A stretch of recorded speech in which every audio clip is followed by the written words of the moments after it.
Let's be honest about this right off the bat. When it comes to creepypasta, the chances of reading something that isn't about an old or obscure video game are pretty low. The idea of an evil or haunted game is one of the most commonly used plots in horror storytelling online. We've seen Sonic EXE, Herobrine, Polybius, Pale Luna, and too many others to count. The topic is incredibly popular and, some might say, overdone. But every fad or popular movement begins somewhere. An artist or creation that sets the precedent and kickstarts the trend. The name of the originator for this kind of trend is one you already know and know very well. You've heard of the Ben Drowned creepypasta. You've seen all the narrators online who have told the story to millions of listeners. You might have watched the videos with their millions of views. You've seen the jokes and the images and the references by Let's Players. But unlike so many stories that came in the wake of Ben Drowned, the experience doesn't end when the creepypasta narrator's video track runs out. In the same way a copy of Majora's Mask held a much deeper world of discovery, so does the tale of Ben Drowned. One of the most unique and ambitious online alternate reality games ever attempted hides under the surface of this creepypasta milestone, and just as its creator is getting ready to launch the third and final act of the game, we're embarking on a mission to put all the pieces together. Are you ready to hear the full story of Ben Drowned? Close the door, turn off the lights, make sure your antivirus software is running smoothly, and open your night mind. After many months of viewer demand, it's time to finally tell the story. This is Ben Drowned. On September 7, 2010, a visitor to 4chan's paranormal board posted a plea for help to readers. He swore that what he had typed wasn't a copy-pasted joke and needed everyone to listen.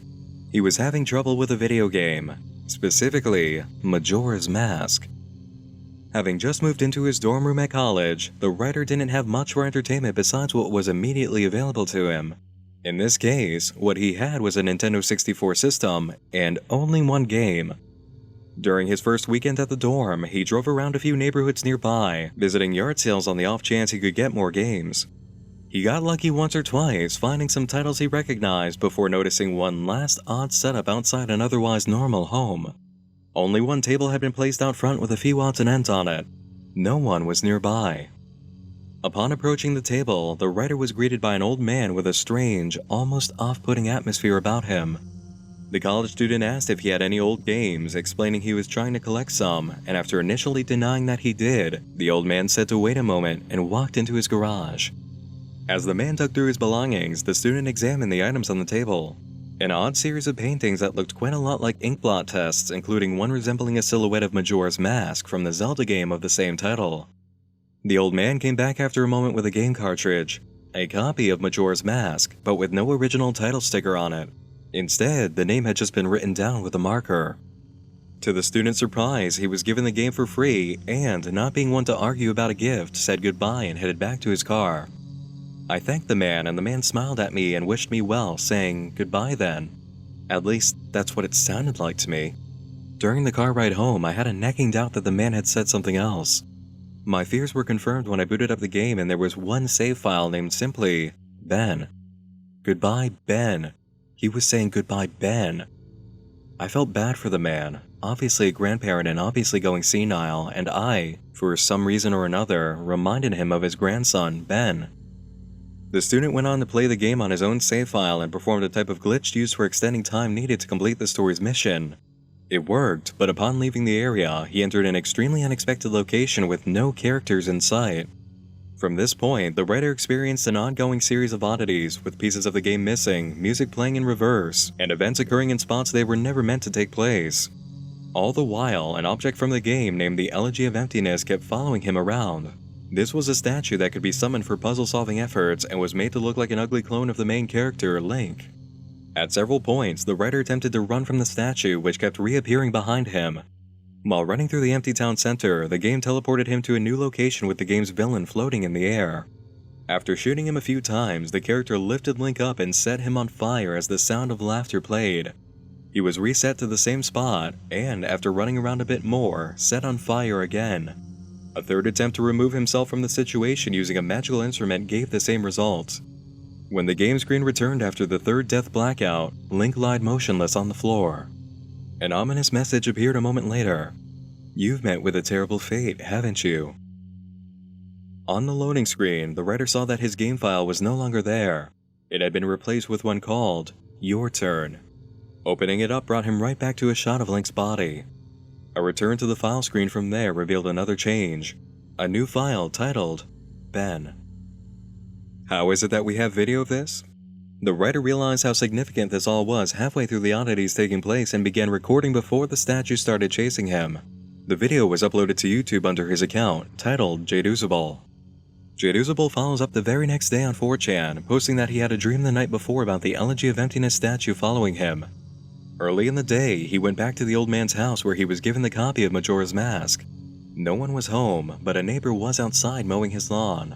Jadusable asked him about the old man and was told he was moving. He had no family living with him and no grandchildren the neighbor was aware of. But if that was the case, who was Ben, Jadusable asked. The man's expression turned grim, and I learned that 4 doors down, around 8 years ago, on April 23rd, there was an accident with a young boy named Ben in the neighborhood. Shortly after, his parents moved, and despite any further attempts to talk to the man to get more information, he wouldn't divulge anything else. Jadusable went back to the dorm room, and, despite his fear, turned on the game. The playthrough he recorded featured a very broken model of Link accompanied by very corrupted audio. Eventually, the Elegy of Emptiness appeared over Link's form, and a countdown began before the scene suddenly shifted, returning a cutscene with a mask vendor character. Another shift occurred, placing Jadusable outside with 3 characters, including the statue and vendor. He tried to solve the situation by selecting the magic instrument and playing a spell called the Song of Healing, which only resulted in Link bursting into flames. The scene shifted to a new location, with Link wearing a mask that turned him into a sort of mermaid. His horse was reacting to the ocean with fear, a clear indication that something was out there. Jadusable sent the character underwater, where the Elegy of Emptiness statue sat on the ocean floor. After lights began to flash on the statue, Link began drowning in mermaid form. Upon returning to the file selection screen, a new piece had been added directly under Ben, a game saved under the title, Drowned. The 2 save files told me his fate. As I suspected, Ben was dead. He had drowned. The game obviously isn't through with me. It taunts me with the new save files. It wants me to keep playing. It wants me to go further. 2 days later, Jadusable came back, feeling much worse about the whole situation after following some advice from readers. I've stayed up all night. I can't sleep. I don't care if people see this. That's not the point. I just want the word to get spread so I don't suffer for nothing. I've lost the will to type about this. The less I dwell on this, the better. I think the video just speaks for itself. I did what you guys told me to do. I played the Elegy of Emptiness song at the first prompt by the game I was given, but I think that's what the game or Ben wanted me to do. He's following me now. Not just in the game, he's in my dreams. I see him all the time, behind my back, just watching me. It talked to me for the first time. Not just using text that's already in the game. It spoke to me. Talked to me. It referenced Ben. It talked to me. I don't know what it means. I don't know what it wants. My original game file is back, just the way I left it before it was gone. I don't want to play anymore. I feel like something bad will happen if I don't, but that's impossible. It's a video game. Haunted or not, it can't hurt me, right? That's what I keep telling myself, but every time I think about it, I'm not so sure. The accompanying video shows Jadusable playing the Elegy of Emptiness, after which, every encounter that can result in a text prompt says the same thing. You shouldn't have done that. Jadusable tries many different actions, all resulting in the same phrase until the screen goes black and a new message appears. Ben is getting lonely. Link is sent next to an open area with a single tree on a hill.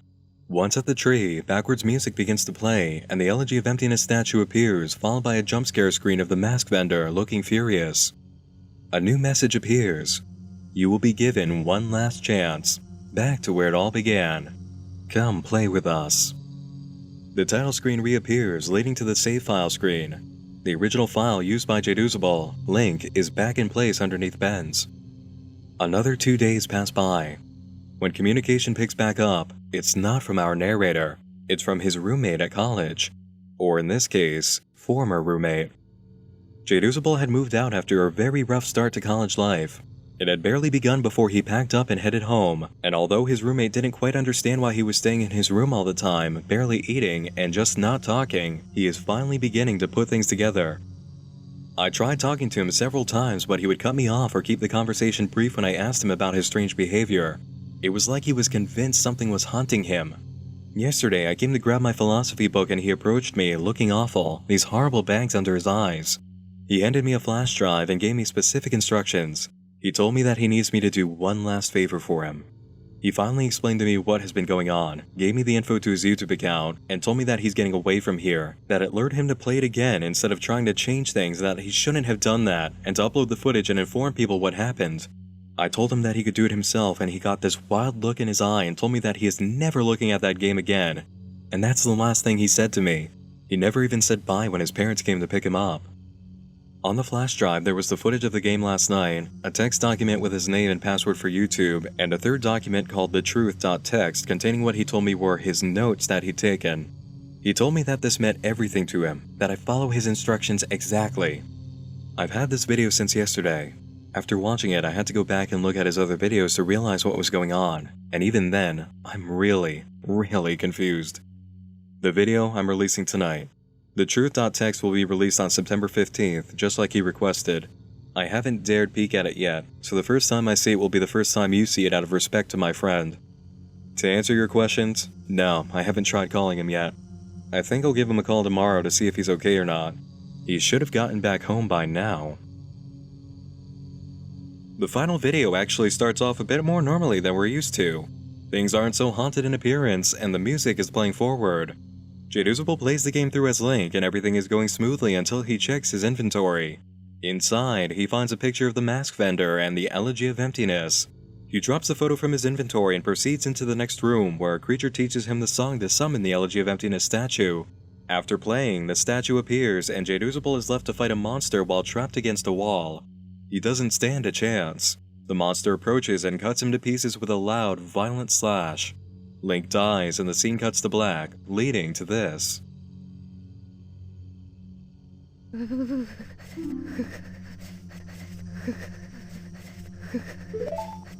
We then open to Link in a graveyard, reading the inscriptions on tombstones.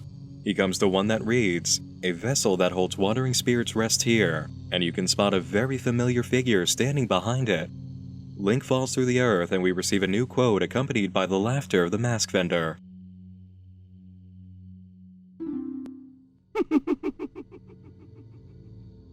Link then faces a twisting hallway that changes in rotation as he heads forward.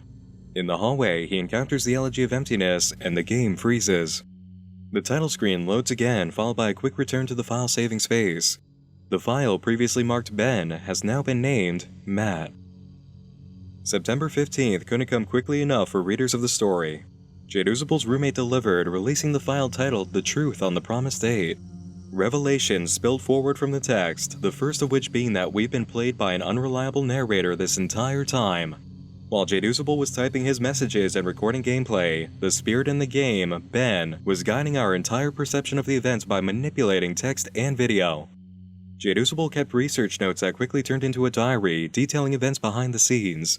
Revealing information begins from the first day that the story came online. 3:46 p.m. Could have sworn driving back from Subway that I saw the Elegy statue buried in some shrubbery staring at me go by. Now I definitely need sleep. 6 p.m. Connected my capture card to my computer to upload the footage. Thought my computer froze for a second. Made this strange popping sound when I hooked everything up, but now it seems to be working fine again. My computer can't die on me now. 8:45 p.m. Thought I saw an icon pop up on my desktop that looked like the statue's face for a split second. Gave me quite a scare. Getting really unnerved and delirious. I'm going to crash after this. 9:03 p.m. I don't remember having uploaded a Vampire the Masquerade Bloodlines video last year. This was probably the account that I shared with a friend of mine last summer. I hope he doesn't mind me using it to upload this. This is an important moment to focus on. Before uploads began for videos of Majora's Mask, the account already held 2 videos. The first was a clip from a game called Vampire the Masquerade Bloodlines, in which the player approached a character named Rosa, a fortune teller. Though most of her statements don't seem to make sense, there are pieces to pay attention to, and one you might already recognize. Why is he smiling? The father. Is it the father behind him? The other video contains footage from a game called Prototype in which the player assumes the role of Alex Mercer, a shapeshifter that violently consumes other people to change forms. Remember this for later. Going back to Jadusable's secret file, we find his condition growing worse the day after his first video upload of Majora's Mask. 2:45 p.m. I've been getting random, inexplicable headaches due to the lack of sleep and keep hearing that song in my head. Also, it's flu season, so I need to be careful not to get sick. My immune system is going to be shit right now because of that all-nighter. 3:02 p.m. My computer just, on its own, opened up a text document and wrote the words hi and www.cleverbot.com by itself. I went to the website. It's one of those bot chatting programs. Jadusable had a conversation with Cleverbot that quickly showed there was definitely something talking back, and it was not an automated program.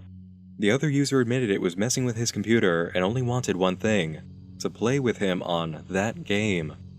Majora's Mask? Jadusable asked them. Yes, the user replied. I played with you. Jadusable demanded to know who he was talking to. The answer? Ben. The statue? You're inside my computer now? Yes. How? You connected me. How the hell did I connect you? Cables and cords. The rest of the chat reveals that Ben is capable of opening and manipulating files and programs on the computer. He is having fun with Jadusable and will continue to let him write his notes. It's amusing to see what he thinks. 3:50 p.m. What have I done? I've invited it into my computer. I continue to write these notes, write my summaries, and I feel like I'm a prisoner in my one place of security. I don't know. I don't know if I'm hallucinating or not. I feel like I'm fucking insane right now. I can feel it, watching over me, even as I type this. Ben is controlling everything in the game, toying with me, leading me like a sheep. But for what? What's the purpose? I know Ben drowned, but why these hauntings? What am I even doing? He could probably even see this right now. Ben called me the Cleverbot again. He tells me that he's sorry and wants to be free, and that I can free him. That just like how he got on my computer from the capture card, he can spread. But he needs my help. He says I am special because I can help him. That's the first nice thing he said. He promises to leave me alone if I do it. He swears he will. I don't know what to think right now. How can I even trust this thing? I'm terrified of it, but now it's saying that it was just having fun. It's twisted up version of fun. He's saying that the game is over. I do want it to be over. He says that he just wants to be free, that he's trapped in the cartridge and my computer and he wants to be freed. I don't want to have to deal with this shit. I don't know how long I can deal with the watching. It's watching my every move, every keystroke. I have nothing private anymore. It knows everything that's been on my computer. It tells me that if it wanted to, it could do horrible things to me, but it hasn't, so I should trust it. Ben called me the Cleverbot again. I ignored it and went to go take a shower. When I came to my laptop, I was welcomed with an image of the Elegy statue staring at me with those dead eyes. I don't want to talk to him. Fuck you, Ben. I'm not talking to you.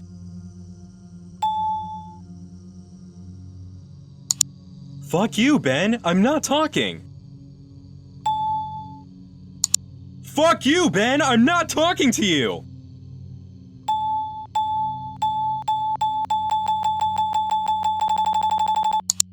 Fuck you, Ben. I'm not talking to you.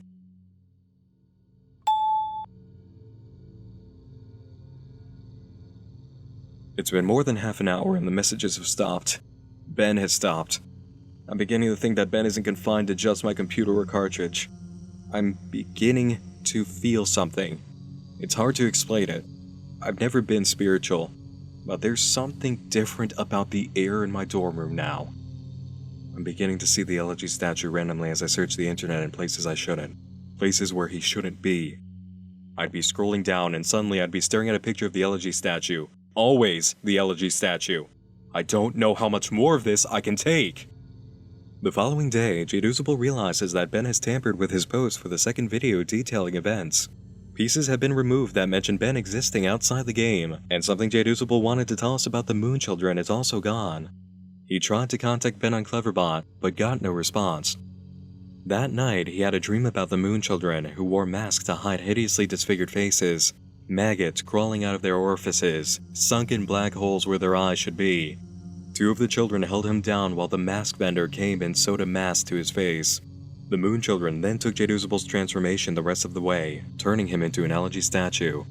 He woke up sweating, crying, and shaking. Jadusable ran to the computer and went to Cleverbot. Ben finally answered him and expressed he was having more fun.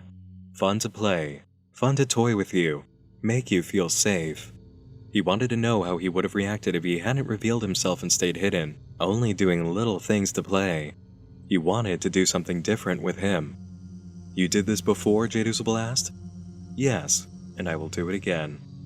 To who, Ben? Did you know Ben? Won't tell that information to you. How did Ben die? You know. No, but how did he drown? Won't tell that to you. Why? It is reserved for another. 12:04 p.m. My room is beginning to feel different again. There's something out there. I feel really threatened, like there's something that is trying to reach out to me and strangle me, but it can't quite get there. I think Ben doesn't want to play with me anymore. I'll play again.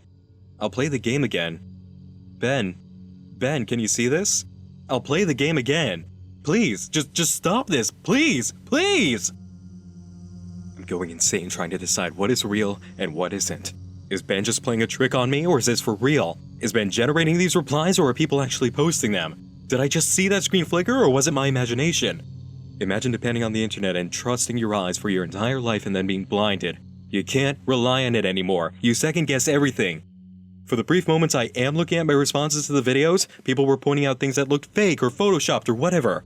There's literally no way for me to know if Ben changed something on purpose to try and shut me up, or if maybe those replies were just constructed by Ben to try and discourage me from even reaching out. See, I get fucking caught in an infinite mindfuck loop like this, and this is what has been wearing on my sanity and pushing me to the edge. As I'm writing this, there's no way of even telling if anyone even cares as much as I think they do. Just another fucking trick. Does this whole document even exist? Am I writing nothing? Who have I been talking to? The day of the 3rd video upload, Jadusable claims that Ben has censored him again. 11:55 a.m. There's an entire video summary of a video that I don't remember doing. Reading through the summary, this sounds morbid, resembling my dream from 2 nights ago except on a far more sadistic scale. These Moon Children, there's something more to them, almost as if they're another entity from Ben.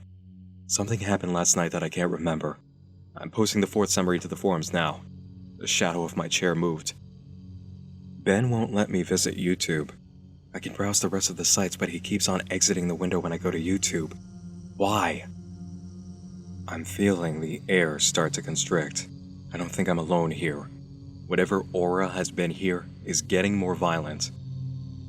I'm trying to contact Ben on Cleverbot. He's not responding. I just get the AI. My ears aren't fooling me. I'm hearing the reverse song of healing. I keep hearing it. Now I'm positive of it. Earlier I thought it was a weird coincidence, but just now I went to open my window and 3 floors down at ground level I saw the old man. I'm completely positive I did. The same guy. He was just staring up at my window, standing in the middle of campus. If any students took notice of him, they didn't seem to acknowledge it. This is where Jadusable's notes end. The rest of the document is from his point of view with full knowledge that it's going to be his last communication to readers. I fled my room, taking the cartridge with me. I don't want to go into details of what happened. I'll lose my train of thought as I hammer them out. It's been roughly 2 days since then. This is my last summary and service to you of the final video you guys saw, Matt.wmv. Except we know that the final video was called Jadusable.wmv and only had a save file at the end marked Matt. Ben broke into the upload process again, making sure we didn't see the beginning. During the video, Jadusable, now known as Matt, gave in to hints from Ben telling him to learn the Elegy of Emptiness song, convinced it would end the game and put a stop to Ben's torment. The result led Matt to believe it was over, and he decided to leave it all behind after writing his closing thoughts on a library computer. I've emailed myself the notes I have stored on my infected computer from the last 4 days. I'm then going to combine those notes with the closings and openings that I've typed here on the safe public computer into one text document. I'm not taking any chances spreading Ben. I would not wish this on anyone, and I've made sure to have my bases covered here. I didn't run into any problems with Ben when I was back on my computer trying to email myself the notes. Went right under his nose. He has no idea what he just let me do.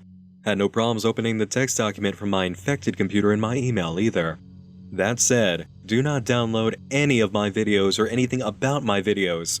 I don't know how he can spread, but I know that just watching them on YouTube or reading my text won't be able to allow him to do it. Otherwise, he wouldn't have needed my help in the first place. But I strongly recommend you do not take anything you see streaming online onto your own personal computer. This will be my last posting. I'm putting it up on this forum for the world. If you see any further posts from me after today's current date, September 12th, and after the current time, 12:08 a.m., discredit them. It's already been proven to me that Ben can access my account and password and manipulate my computer. And like I said, I have no idea to what extent it can do this, but know that it will do anything to break free. He is desperate. To ensure your safety, just forget about me, please. This 5th day will be my last day. I'm going to burn the cartridge and then come back to destroy my laptop. Again, even though I don't even know you, this is sort of bittersweet for me. This semester, I really didn't have any friends. Or rather, I stopped paying attention to them. But I suppose I'm partially to blame because I'm the genius who chose to live in a single. I suppose someone to get a hold of me and save me before I got too immersed into this game would have literally saved my life. I'm just glad it happened to me so I could get the warning out and make sure that Ben dies here. Lastly, thank you for taking the time to open this and open yourselves up to me by hearing my story, despite maybe not believing me. You didn't have to do that. Really, you shouldn't have. Your support this entire time has kept me going, and now I am finally free of this. I suppose I'm partially to blame because I'm the genius who chose to live in a single. This means that Matt never had a roommate for his dorm. He's been alone the entire time. Who uploaded the final post then? I'll give you just one guess. Our unreliable narrator means we don't know Matt's condition after all. He may not be as safe as we had hoped. The same day the document titled The Truth was uploaded, a new video was posted under Jadusable's account, free.wmv.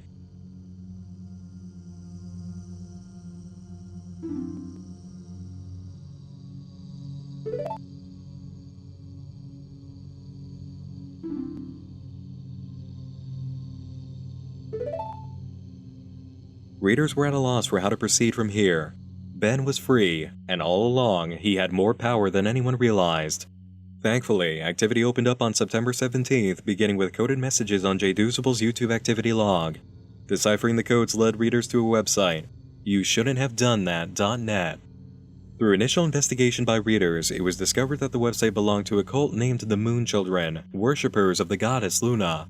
This was an operations and communications base for members of the cult, and though information has been lost after the site went down, early investigators did manage to save a good amount of material. Do bear in mind as we explore that the website was a piece of the game. No matter what it contained at the time, it's just an addition to the story. According to the homepage, the Moon Children consider themselves Luna's chosen, who will be the sole survivors of the coming apocalypse, and they possess extraordinary powers of spiritual energy.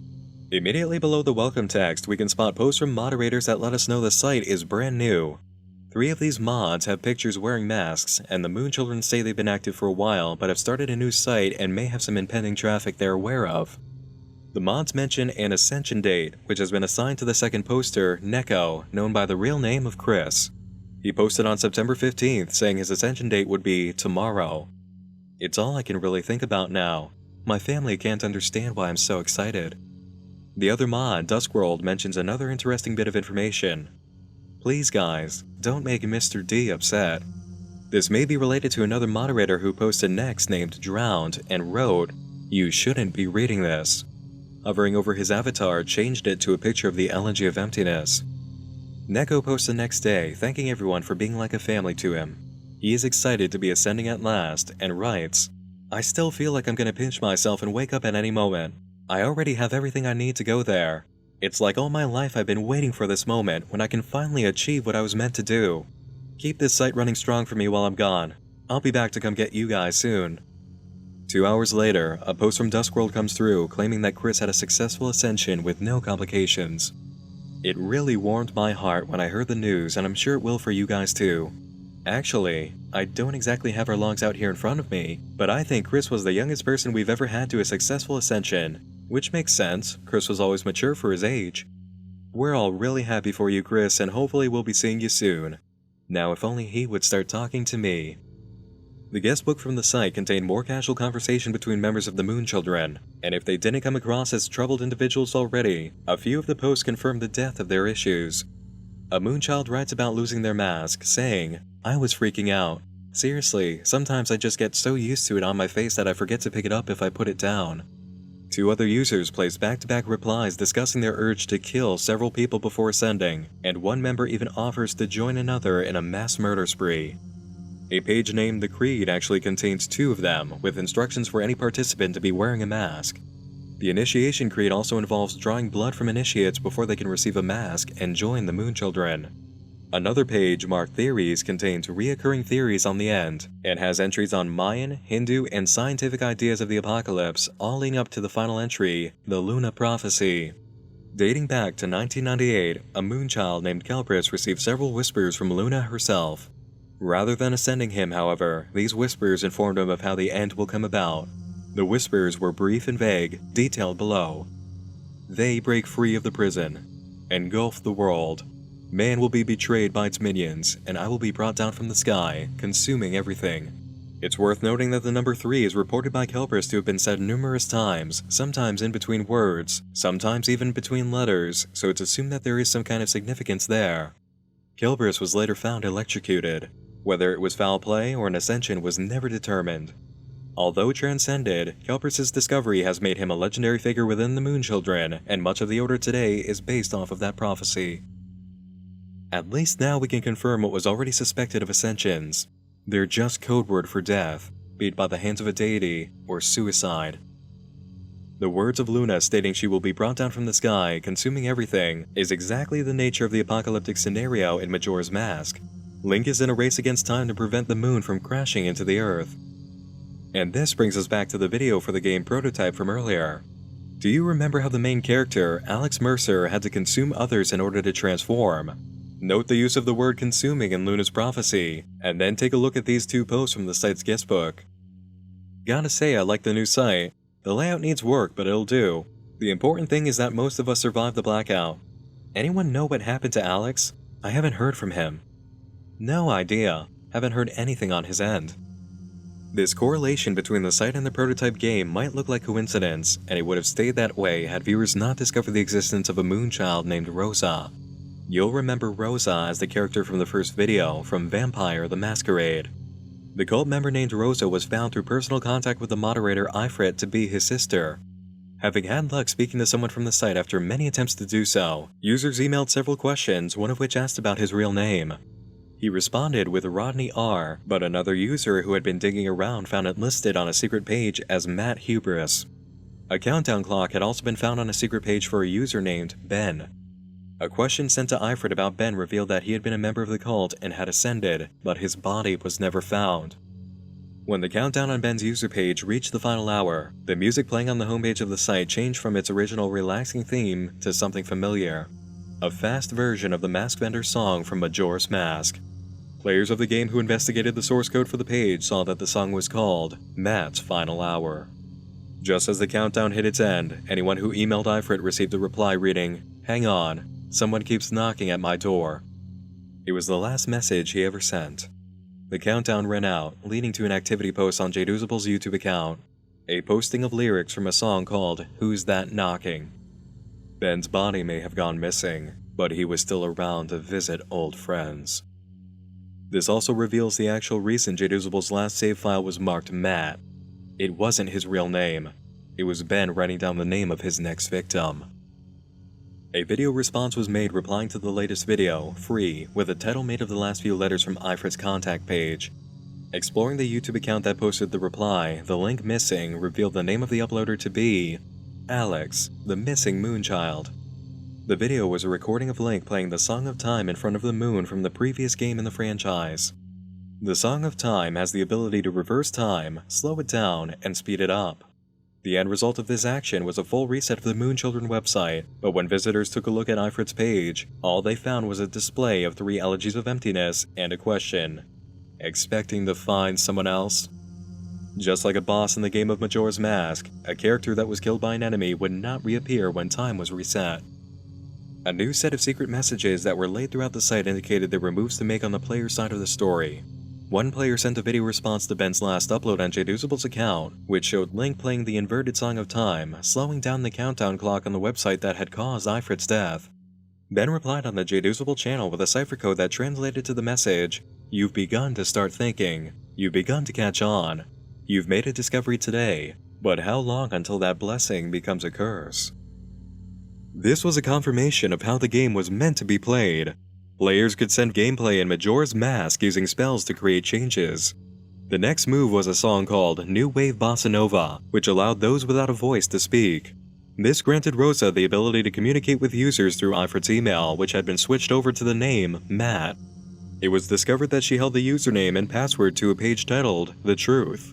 Unfortunately, a player who disregarded the input of others involved in the game played the Song of Healing, the same spell that made Link burst into flames during Jadusable's uploads. The submission came very quickly after Rosa's appearance, and as a consequence of it being played, she spoke with a player saying she heard someone outside her door.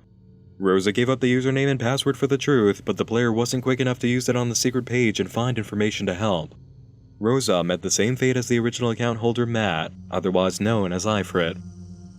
The community agreed to play the Song of Time after debating amongst each other to save Rosa, but they failed. New video tags appeared on the video for Vampire the Masquerade stating, "You didn't save her." Nothing found on The Truth could help them. Another user played a song that required special conditions in the game to be met in order to have any effect. As a consequence, Alex's YouTube account uploaded a video of Link being killed by his dark doppelganger, a message from Ben that he had been sacrificed by the player's wrongful use of the song. Other players submitted videos that successfully revived his character, and then sent him away again by using yet another wrong choice of spell.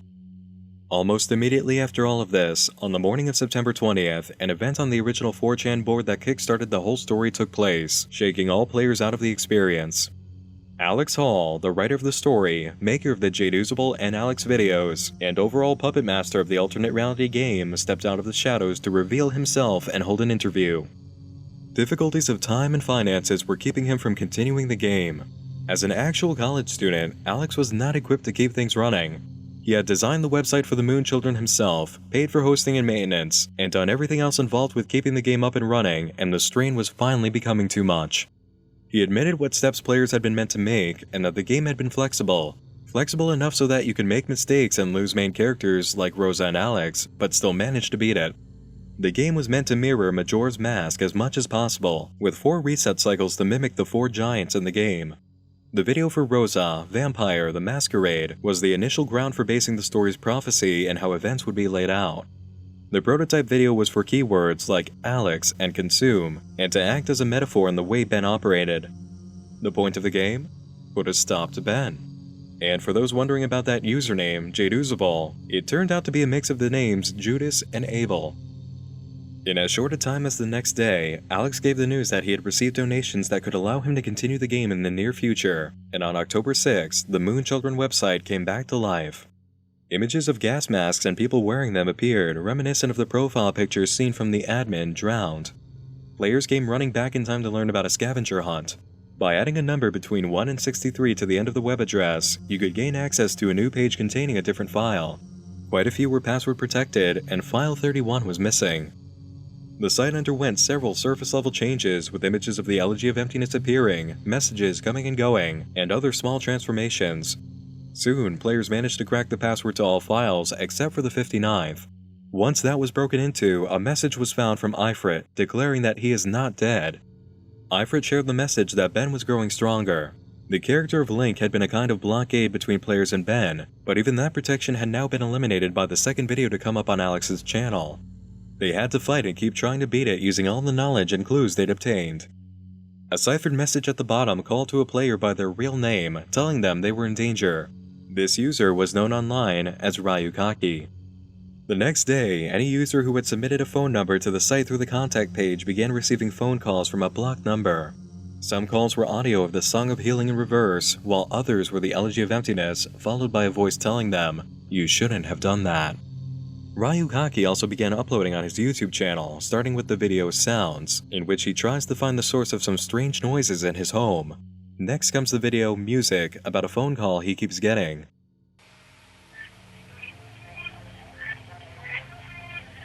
No image. It's the same damn song and I want it to stop. The two videos after this have Ryukaki explaining that he's being followed by something, and that his phone has been stolen. His story ultimately ends in tragedy with the release of a final video, Last Words, and a secret message to go along with it shared through Mediafire, the content of which essentially boiled down to the same thing Eifert said. Don't give up. Keep looking. There are clues you need to find. This is the point of the story in which the game began to break down. Updates for the next phase were delayed, with Alex informing players in November of 2010 that the final stage involved an actual game in development using Unity 3D. Delays were major enough that a public Q&A session was posted right on the Moonchildren website, officially turning it into an out-of-game resource for the first time. Alex had hired a small staff to help him create it, and it was taking a little while to put the game together. He was also paying them for assisting out of his own pocket. In January of 2011, the website became very largely password protected. Alex gave an update saying that the holiday release date he'd been planning for was unrealistic, and new ideas meant there would be a build-up prior to release of the game, but that required more time. In February, the website began to crash as hosting issues came into play. The Jadusable channel was updated with a coded message to send players to a forum called Within Hubris, seeing that the old website was no longer stable for the game. Some of the users who moved over to the new forum received newspaper clippings and letters. The article hinted at Moonchildren misbehaving offline, and the message from Ben was just more intimidation and threats. Things began to slow to a crawl from here, with minor updates on the Jadusable account and the Within Hubris forum. In July of that year, Alex officially announced that the project was off until further notice. The game for the third act wasn't finished, Alex had no more money to put into it, and many other factors were pulling him in several directions. The stress of it all and the complications were too much. Until it was ready to come back at full strength, the entire Ben Drowned project had to stop. Let it never be said, however, that Alex Hall is a quitter. To this day, work on the final act and the game for the Jadusable ARG and Ben Drowned experience continues. It's been confirmed that the final act will be complete and released by the end of this year on his official Twitter multiple times. 6 years in the making, and Alex didn't give up despite the struggles he faced. Not only have you just learned about the original Ben Drowned experience, you get to be a part of the finale as it takes place. In 2014, Warner Bros. Announced they were teaming up with director Clive Barker to adapt Ben Drowned as part of a live-action series based on creepypasta, a landmark of success with the project that stands alongside the many millions of views on the original Jadusable videos. Ben Drowned can be considered an alternate reality game that really is about games. It comes from the story of a haunted game, it's meant to be played like one, and to make progress in the story, players had to incorporate footage from a game. As previously stated, creepypasta regarding video games is nothing new, but the direction taken by Alex Hall and his dedication to staging the entire project goes above and beyond any haunted video game story to date. A full website, hidden files, coded messages, character interaction with players, and an actual game in development for the final act on top of videos? This is what passion and dedication looks like. As for the final mystery of how the gameplay videos were made, we have an answer to that. Alex used a program called Project 64, a desktop Nintendo 64 emulator that provided access to animations, textures, and script functions. Given the actual codes for actions in the game, he could script his own events and activate animations on the fly while recording. No evil video game cartridge involved, just a very creative and intelligent use of software. And that is the tale of Ben Drowned. Much deeper in its story than most people realize, and not quite over yet. I'll put the link to Alex Hall's YouTube channel in the video description where you can watch the original videos uploaded for the story. Just make sure you ignore the latest video, King Kong. That was an April Fool's prank that's still hanging around for some reason. It's not quite known exactly when the game is going to return, but I'll be on the lookout for updates. Follow me on Twitter, Tumblr, Facebook, or Horrormino, and I'll let you know as soon as I catch word that the game is back on. That's all for now. Thanks again for joining me in the dark this evening. Once more, I'm Nick Nocturne, and just like that statue with the eerie smile, I'll be seeing you again real soon. Sleep tight.